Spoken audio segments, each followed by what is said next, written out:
Assalamualaikum warahmatullahi wabarakatuh. Nama saya Muhammad Farid Imtiaz bin Karudin.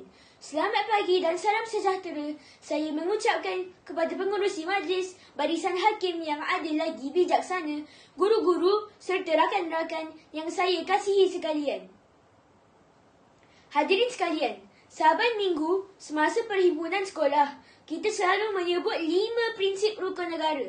Tetapi pada hari ini, saya ingin menyampaikan sebuah pidato mengenai 3 prinsip rukun negara yang amat dekat dengan kehidupan seharian kita, iaitu kesopanan dan kesusilaan, kepercayaan kepada Tuhan dan kedaulatan undang-undang.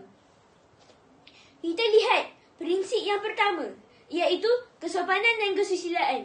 Ringkasnya, prinsip ini berkait rapat dengan adab dan budi bahasa kita sehari-hari. Bab kata berbahasa. Bahasa menunjukkan bangsa.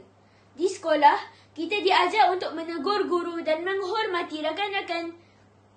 Tetapi, pada zaman moden ini, adab bukan sahaja terpakai di sekolah, malah di media sosial juga.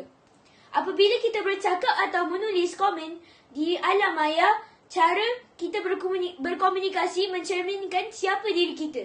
Apabila kita sentiasa menjaga adab dan tutur kata, orang di sekeliling akan rasa selesa dan dihormati. Rakan-rakan yang saya banggakan, seterusnya ialah prinsip kepercayaan kepada Tuhan.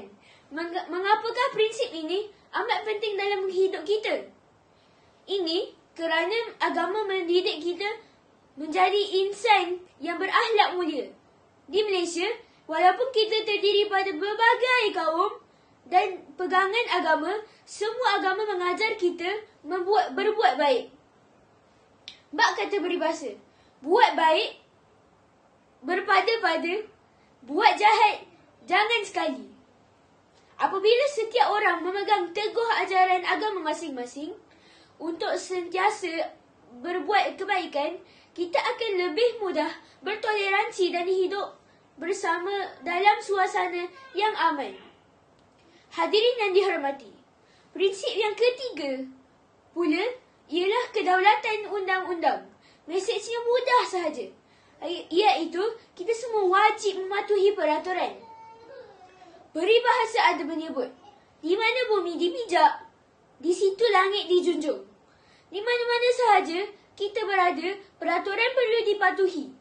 Bayangkan jika sekolah kita tidak mempunyai sebarang peraturan, tentu suasananya menjadi kucar-kacir.